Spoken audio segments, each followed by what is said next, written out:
just a few weeks, we're heading up to Polyapes. Here he is. And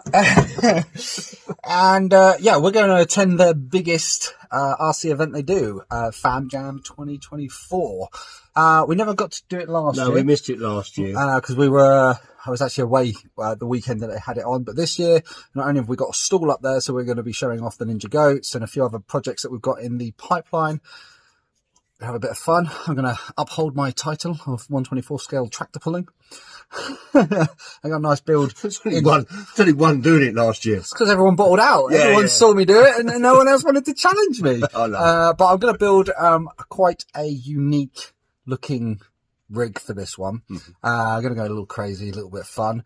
We're going to be taking quite a few little crawlers. Yeah, we're going to be taking a few crawlers. Yeah, and we're also going to be doing a small little crawler course to take with us. So we're getting on that now. All right, so I'm back down the shack. I am just prepping the 2 module boards that we're taking to Fam Jam. Spray foam's all cured now, so the one I'm working on now is kind of going to be muddy, grassy, a few rock formations, nothing crazy. The other one's more of a rock one, so I'm just going to take my good old faithful and carve some rocks into this, and then we'll be ready to use the coin towel technique. Looking forward to doing that on this. I mean, we might create some we might have some scrap left over from the other one that we can kind of carve up and put over, and then kind of seal it in with the coin towels. But really nice, and keeping them nice and light, keeping them nice and simple, I think is the word we're looking for. Right, I'm going to do some carving. I've shown this quite a few times in my videos, wherefore I kind of just take a knife and just do flat scores and kind of have a look to see edges and just shaping them up to kind of have a bit of rock fascia in it. And it's, you don't have to be any kind of great carver to do this. Just go, be confident, I think is the word we're looking for. Be confident in what you're doing, and don't think about it too much. Nature doesn't think about it. It's very uneven. It's not organic. These aren't snowflakes. They're not precision. They're just rocks. I'm going to tackle this area as well. There's some nice big lumps here, maybe this bit down here. But a lot of this, we're actually going to cover and mud it all and put some grass on it, so that it looks a little bit more like a landscape rather than just a big mound of rocks. And this is the other one. This is the one I'm going to really kind of put a lot more rock structures in. There's going to be a lot of excess cut away from here, so we might use that to put in other places just to build up, fix it down, and then kind of top coat over the top. But really what we want to try and do is be able to create a nice flow around the course. So you've got this full 360 here, you've got this up here, down here, and that's what you're doing when you're kind of carving these courses. Try and add a bit of continuity and a bit of flow. Try not to think of it as separate modules. Try and think of it as a landscape, and that really will help you carve it into it. Right, here we go again. Let's do it. Now, the one thing I really like to do when I kind of just use spray foam to decorate is to actually leave these areas of spray foam texture, and it means that you get this kind of rock coming out of the ground look rather than just big rock faces. You get this bit of mud, this little bit here, and it just adds this little bit more texture as you're carving, just to add different organic lines that look a little bit more than just pure rock face. I guess it's more of a trail, a train, rather than just a big cluster of rocks, like you see on the mountain range. It's just rock heavy. With these, I like to add a bit of dynamic and a bit of texture. Lovely. Don't be shy, make a mess. All right, haven't kind of focused too much about where, what and how, but just created these rock steps all the way up here, some rock faces in here. I'm probably going to trim that off because it's a bit of an overhang. rocks all dumped in here, big clusters of rocks, and then this will just be all dressed up as mud and grass and just substrate, really, giving it that nice texture. When obviously you put the towel over the top, we're going to use a brush to stipple it, but a lot of this will get smoothed out so it won't look so foamy, and that's kind of what you're aiming for. So when you are carving, when you are designing, make sure you're over accentuating some of your carvings, because you know you are going to smooth out some of this. So just be a little bit more aggressive than you think you need to be to get some good lines and good sculptures in there. All right, so getting ready to top coat, and we are going to be using, oh yeah, the little coin towels. These things are great. Now we use cement with this. Now I'm not, to be honest with you, you could probably use plaster of Paris or cement. I think plaster of Paris you can buy in like kilo bags, relatively cheap as well, and you could literally just make up a plaster of Paris slurry, wet these up, and do the same technique. But I don't think plaster of Paris is going to have the grippy texture that is required for these crawlers. You'd still have to add some form of, well, texture to it to create it, because it's quite powdery, whereas cement isn't powdery once it goes off, and it's pretty rock hard. So I'm basically going to open a ton of these up and mix up some slurry and start putting it all over here. Give it a few days to cure, and yeah, away we go. All right, so what do we mean by slurry, a cement slurry? So really what you want to be doing is, there is no sand, there is no other aggregate put into the mix, okay? So it's just water and neat cement, just your bog standard DIY cement. And what we're looking for is a consistency of gravy. So put your water in first and keep adding and stirring until you kind of get a gravy consistency, and then it's ready to go. This is basically half a bucket of builder sand. I probably put maybe a kilogram of cement mixer in this, and that's kind of, you see how that's kind of just gravy in over the top of that. That is just perfect consistency. It's not too rigid, it's not too soft, so it's gonna flop everywhere. There we go, perfect. Right, time to get really messy. All right, so if you are doing this technique, please use gloves. We don't use gloves. I've been using this for a long time, like 20 plus years I've had cement on my hands. So you do get accustomed to it, but if you do have quite, well, you know, not big old builder's hands like ours and quite soft, they will burn and aggravate. So please, if you're not used to dealing with this type of stuff, make sure you wear gloves. And really all we're doing is, once again, I'm not going to bring these out. I'm just going to open them out, drop them into the cement, lay them down. Simples. I have to say, doing this stuff isn't as messy as I thought it was going to be. The cement sticks really well to the cloth. So, you know, other than a bit of a drip here, but that's because I've got this on a big vertical, you know, that's like, you know, it's huge vertical drop. And this is just one coat. We still haven't finished it. We're just knocking up another batch. And there is a few lines and stuff, but overall, works really well. Covers really easy. Here he is, the man of the hour. G-Dog's in the house. Welcome. The mixer is down by the door and the cement is down by the door. Okay. Yeah, so I don't know if we need to do a second coat. I'm just going to get a paintbrush and just kind of dabble it in and see, you know, that you can see where the cloth's still showing there, but once you kind of even it all out, I think it'll be okay. And then we'll give it a dusting of postcrete as well in a few areas on these areas coming up, so there's plenty of traction. That'll give it two different tones as well, so you'll have the concrete and the postcrete, because they do give off two different colours. And then we can kind of stipple in some brown, some greens, bit of foliage. yeah, it's gonna look awesome.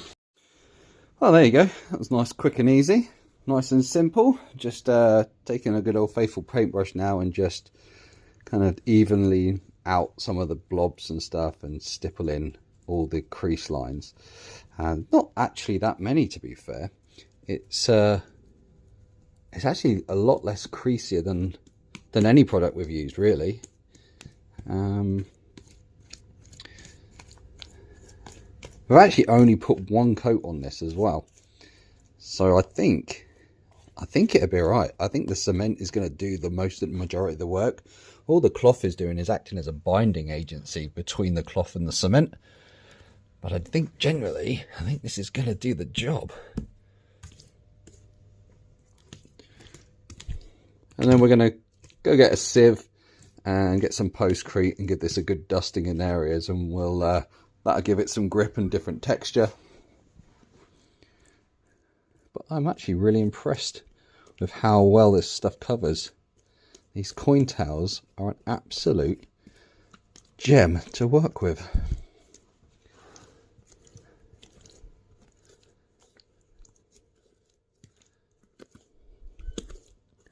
Now, we've spoken about creases a lot. There's a lot of creases in here because I got it kind of going down quite a lot of different areas. But actually, if you just kind of push all the creases in together to make it look maybe like a landslide or root systems or mudslide, then you can work with it and change it however you like, especially when you're not just doing rocks.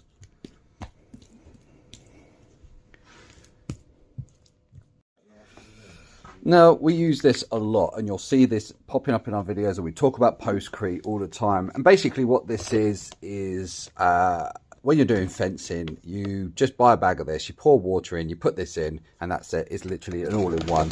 We go for the really fine stone ones. You can get ones with bigger stones in, but this is a really fine powder, so it works really well. And it has these tiny little bits of stone that go off and cause a lovely texture over the top. And really all you do is shake it on. Any areas that you kind of want to go up something is always a really good texture just to add.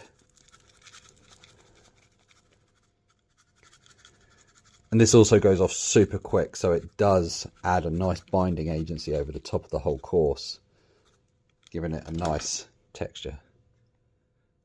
Get rid of these lumps. And that's it. So that's the difference. You can see it all textured up there, so smooth. And there's gritty texture. And it will stay there. This is what this is here. This is it. Look, it don't come back off. Once it's on, even these little tiny stones stay on. So this is why we use it. Really, really cheap. These are only about, I don't know, anything from £5 to £7 in any DIY store or big DIY store. And it'll go a long way. So there you go. I haven't gone everywhere. I've left some areas wherefore it's just a normal cement, and I've hit it harder, normally where you're doing crawls, because this stuff goes off super rock hard and tons of grip. So, it's a really good component to use on climbs. And just dressed it up, kind of drizzled it down the sides. You won't really see the difference until it kind of completely cures, but these will be a different color to the rest of it. So, if you didn't want to kind of paint it up, it does give you the illusion of different depths. But it does look pretty cool, and it's so simple. This has taken us less than 40 minutes to do. You really don't have to be of any real level of crafting skills to kind of pull this out the bag. Like I said before, when we were talking about the carving, you just gotta let it be natural. You can't overthink it too much. And once you cover it, you get rid of all the spray foam intestines, and it looks like a ground. And then it'd be down to us to kind of pick out all these areas where we can add greens and browns, and just distinguish what is rock and what is substrate and hardscaping and stuff like that. But yeah, loving it. So we're going to put it outside just for a couple of hours, let the air get round it and let it dry up nice. Shouldn't take too long to dry. I'd say in a couple of hours it'll probably be playable, and as in, you know, be able to touch it. It won't be completely off. But the postcrete that you sprinkle over, that makes a big difference. It really does kind of get it moving on quicker. So we only had about half a can of spray foam, so I kind of stood back from a distance and just fired it at it just to give a texture. So it'll be interesting to see what this comes out like. What I'm going to do is actually put some logs and, you know, tree stumps to make it more of a course where you kind of really squeeze through some gaps. We're going to do a log run rather than rocks and stones, just to make it a little bit more interesting, visually pleasing, so that we're at the event. Yeah, it's something a little bit different. Now that G-Dog's ready with his towel. Okay, so we're just covering this terrain now with these coin towels. Now, we can do a little bit of a count up here. This is 2 foot by 1, 2, 3 foot. So 2 foot by 3 foot. And I've actually used 1, 2, 3, 4, 5, 6, 7, 8, 9, 10, and 12 coin towels, and 13 coin towels at the moment. And so you got 14, 15, 16, 17. Okay, let's say by the time we've finished this one, we would have used 20 coin towels, which I think is really good. You know, if you were doing an 8 foot by 4 foot board, I reckon you probably only need 1 pack of 100. Yeah, but these little things. Yeah, I mean, that's 500 in there. You can get these in boxes of 500, which is what I got, and they do go a lot further than you think. They are like 20 centimeters by 25 or whatever they are, and we are only covering these in 1 layer. All right, we're gonna see what it's like and see if you can do this in 1 layer. I think you can, because the cement is acting as a really good biting agency, and it's, you know, it's got a good skim over the top of it. So I think all we're going to use this is a mesh, a bind, just to really kind of A, smoothen out all the patterns and shapes, but B, just bind that cement better together as one big layer. The other thing we're going to do is we're going to be putting some logs and tree stumps on this, and I'm actually going to be making like a dome for them to kind of go in, just feather it out so it looks like the ground is kind of coming up and around, and that means that we don't have to silicone them or glue them or anything like that, which stands a chance of them coming out. They should, once they're cemented in and it's all binded in one big lump, be absolutely rock hard, which means we can hit them without breaking them down. Or the truck. Or the truck. Alright, so let's have a look and see what we've got going on here. So I've added some twigs for trees and stuff like that. Nothing too crazy, because I've got to take it in and out the valve. We're going to put some moss on it and other little bits that'll be glued down. But what I actually did was use the drop towel to create these mounds at each end, and these mud slurries down here. And then I put a load of twigs down and create these mud patches over the top. So it looks like it's just kind of merged between mud. And we'll put some green mosses and stuff like that in here to really kind of make it look a lot more organic. You know, put them around the bottoms of the tree. So I dug these in, and that really will hold them down quite well. And we're just going to sprinkle some postcrete down in a few areas to add that grit texture, leave it to dry, and then yeah, we'll you know, go heavy on the browns and kind of make this look more like mud, and you know, with these high areas of green and stuff. But this is kind of really kind of like this muddy terrain. Yeah, I really like it. It looks really good. There we go. Right. Now we just got to wait for this stuff to dry. Now that, yeah, we've said this before, with the plaster cloths, you know, this would be dry in a couple of hours and you could get back on it. But then you've got lots of holes and you still need to cover it with something that's not going to dry as quick. Whereas this, we're just waiting for it once and then we're ready to go. So for those that don't know the channel, these are what we use, or this brand is what we use to colour the terrain, because these are external, they dry really quickly, and they actually perform a bit of a waterproof coating, which is nice. And you can kind of build them up. They're quite runny, so you know, if you do a couple of layers, it's going to be brighter than the layer you did with just one. And they do a full range of all kinds of colours, and you can mix them together to create different colours. We're just going to create a real thin black wash just to go over the top of it all.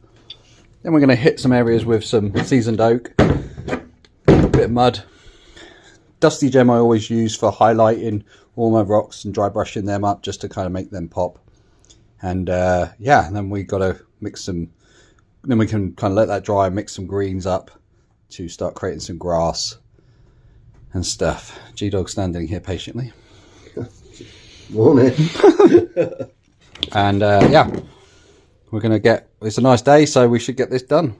All right, let's get mixing. And you can see all the colours. Now we only used one layer to see whether it was going to be strong enough. It's definitely, oh, they're not there, they're just there. There's a few bouncy bits, but you know, it's just one layer, and it worked really well, like really well. And get brushed the loose bits off, start putting some colour on it. Okay, so this is the monstrosity, which it always does look like this. This is what happens when you kind of water wash browns and blacks all over the place, just to add in these different kind of textures and lines. Now what we're going to do now is take the paint itself and not water it down, and start picking out lots of little spots and bits that we want to kind of accent up, and then leave the bits that we're not going to. And then once we've painted it all, we can then kind of do a bit of dry brushing and really start making these things kind of pop out. So this here is the rock face. So all I'm going to be doing is just literally adding now this light kind of grey over the top of everything.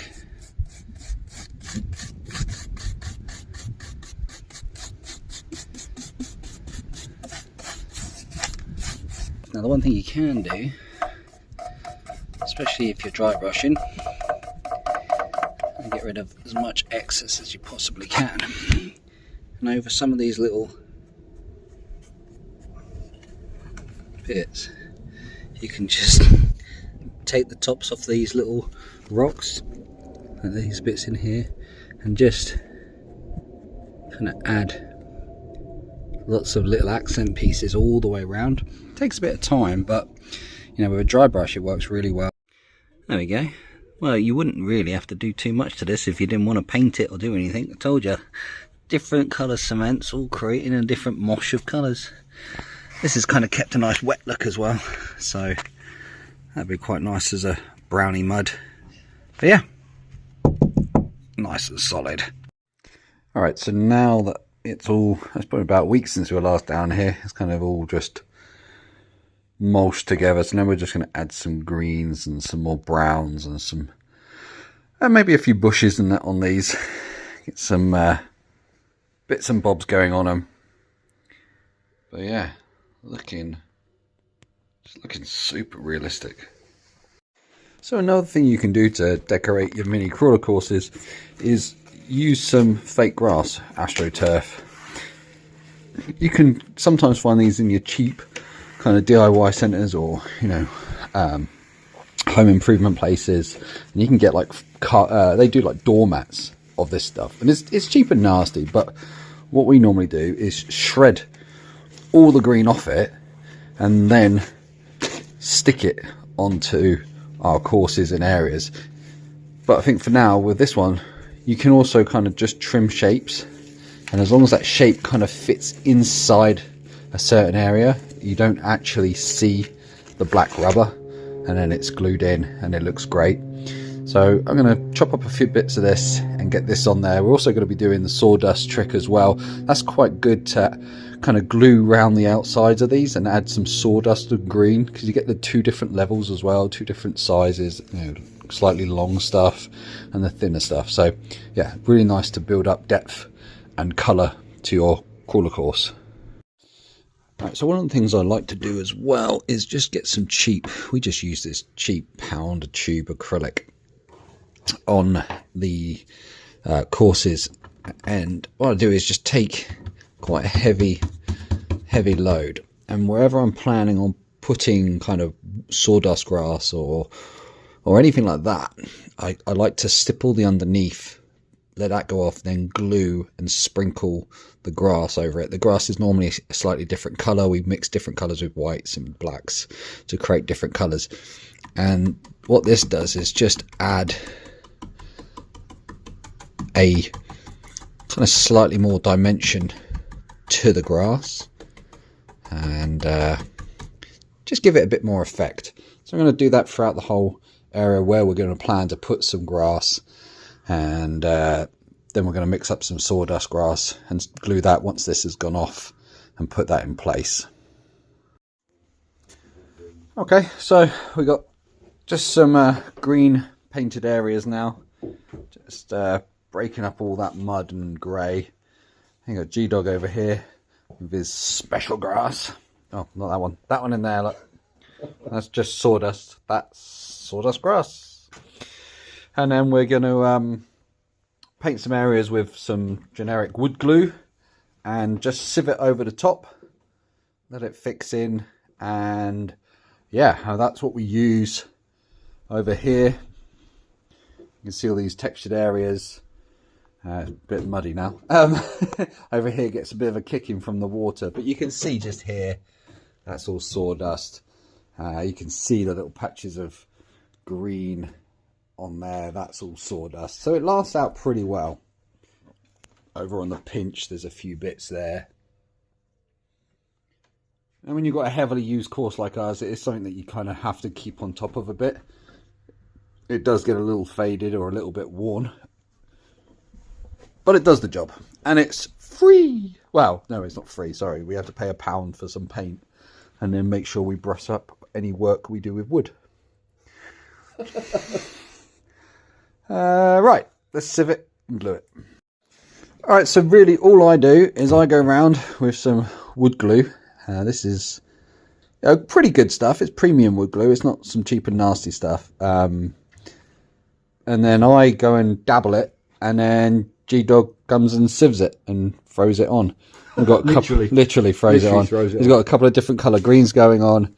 So he's got a cup full of light green and some darker green.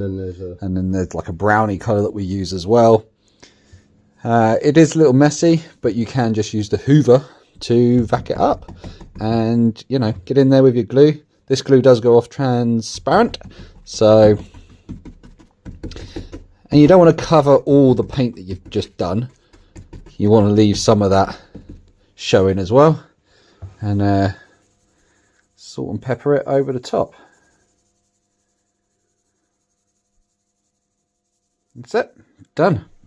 It's a bit like doing glitter. You're going to let it cure for a bit. And then brush it off once you've done. Right. Let's put some texture on this thing. So here you go, this is all the grass. So what we're going to do is leave it to cure for about 20 minutes, half an hour, and then we're going to hoover up all this excess. Now there is only small areas that will have the grass left on it. And then if you keep your hoover clean, you can hoover it up and box it up and, well, use it again. Oh, Alan Titmarsh here. Look at him go. If you guys don't know who Alan Titmarsh is, he's a presenter of an old gardening program back in the day. But yeah, so we're just adding some bushes. These are just model railway ones, bought from AliExpress. A few tree lines, and then G-Dog's just pulling up the little fake grass and just adding some areas of that as well. And then just sprinkle a bit of green around the glue, and then it looks like how it should do. Yep. The thing about this resin glue is that it does go yellow. It doesn't stay clear, so you do have to cover it, otherwise you get a big yellowy blob. But it holds it on really good. And then down here, just adding a few trees and bits, and we're just going to grass this one up a bit more. As you can see, all the areas have been hoovered up now. So yeah, looks good. Alright, so plenty of extra added texture in here now. looking really good, really natural. A few more little touches we're going to do tomorrow. I'm going to actually spray some clear high gloss lacquer over the mud areas just to make it look like they're wet. That will kind of pick up and distinguish some of these areas so it's not all matte and gives another dynamic. The old gate jellyfish doing what they do best. A little design by Reactive Terrain. So they have all these little pins underneath. And it means that you can kind of place them in very peculiar places. It means you can add some extra hard lines because you can put gates on strange places and let them hold out. And they form to the ground. And then you can just, the lids actually come off. I was thinking as well, you can get a little strobe button and LED, glue them inside, and they will strobe as well. So yeah, super cool. I mean, if you want to take the time to position them in, it feels like it wants to grip. Oh, it does grip there. It's absolutely brilliant. Such a great idea, especially for us, because yeah, our terrain isn't big rocks, you know, like the 1/10ths, and they have tennis balls, or like mini crawler competitions over larger rocks. We have a lot of scaled obstacles, which makes things a little difficult. You know, over here there's rocks that are scaled rocks, and it's just good to be able to put it on something without having to worry about it keep falling over every 2 minutes. G-Dog's wussed out and gone for the big, huge tyres. Of course. Okay, so we won't point out the fact that all your tyres run back to front. I thought you said you wouldn't point that out. I no, well, I'll edit that out. Okay. I like them that way. Is there a rule to say a tyre has to be a right way round? Well, no, but the tread kind of has that rule. But maybe it'll grip super hard. Yeah, maybe.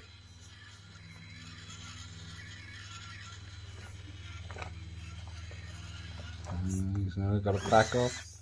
Ooh. Oh, Leadfoot G-Dog. Where's he going? Is he going to take the balance beam? Right on the edge. The edge down to a big casket of rocks. No, that maybe too wide. Oh. No, you try and come up over midsections. Come up over midsection. Try and build yourself up slowly.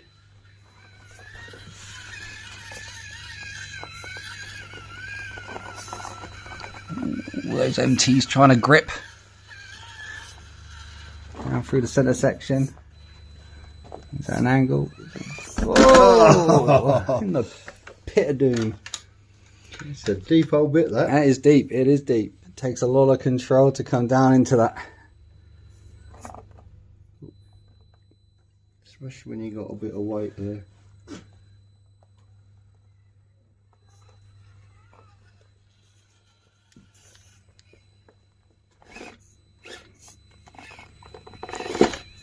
G-Dog and his mega truck.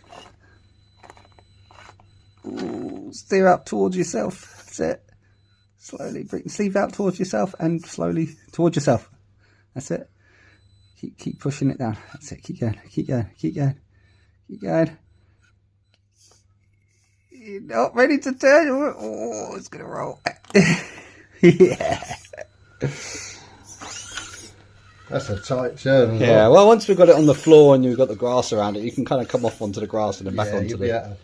Onto it. That's a tight turn. Let's just see if she'll go up there. Well, I really struggle with the small FMS wheels with this. And it wants to throw you off, which is why we've got these little tree lines just here.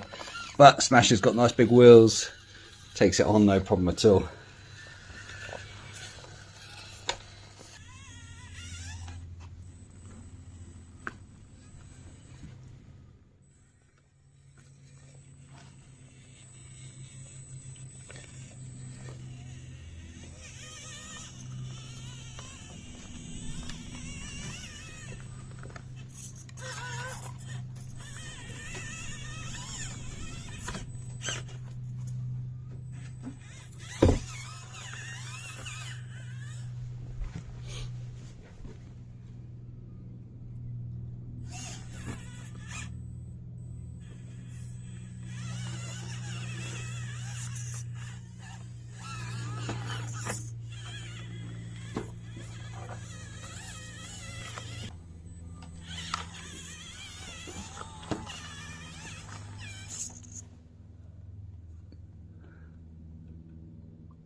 Those tyres grip well, don't they? They are really, really good. D for dumpy. No, I'm not at the right angle. Whoa. That's it. Use the little tree to get yourself up. These are great little modules. Oh, he's over. He's over. Some really nice technical sections. For these little trucks, yeah. Yeah, even these things are quite tricky because obviously they are running the small wheels and tyres. I can't actually get to this section here because it's kind of up against the other course. But there's this really technical section in here, this centre section. You got to try and get everything through it, and it's there's a big lump just here. You got to try and get your wing mirrors and everything. So you actually have to aggressively attack this side so you fold the vehicle the other way. It's really good, really cool to do. Lots of grinding the bumper. There you go, attack that wall and that lump right there. And try and fold it over to get the wing mirror and everything through. Okay.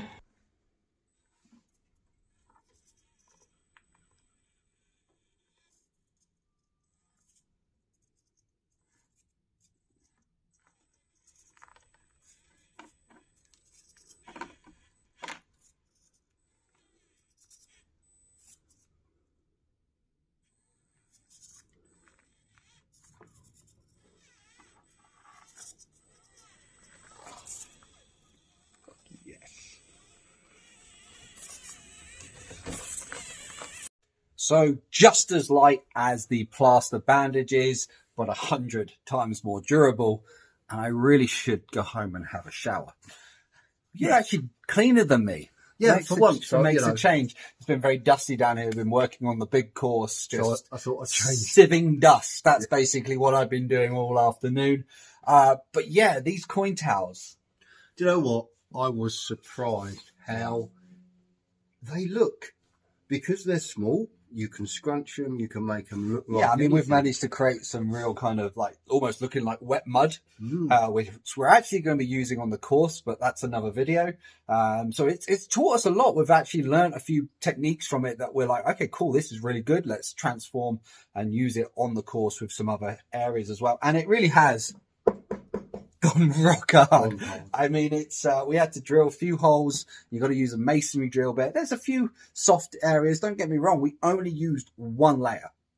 That's it. It wasn't an even coat of concrete over it. We just laid it in. Yeah. So these are fantastic. These are great little modulars. I think these might come home and sit on me decking for a while. Yeah. I mean, we did bash them out really quickly. Yeah. I mean, it took more time between things drying than it did to actually make these modules. Yeah. So that is the downside to them. You know, with a plaster bandage, you know, it goes off within a few hours and you could probably get on it, but you still got to coat it because, you know, there's no holes on here. We haven't had to touch anything up. This is just one hit, dunk it in, get it all gooey, put it on. That's it. Absolutely brilliant. Yeah. So if you're new to the channel, then welcome and thank you for your support. If you're just passing because you clicked and thought, what are these guys up to? Then hang around. Make sure you smash that subscribe button, hit that like button, and the notification bell, and I'll see you next time.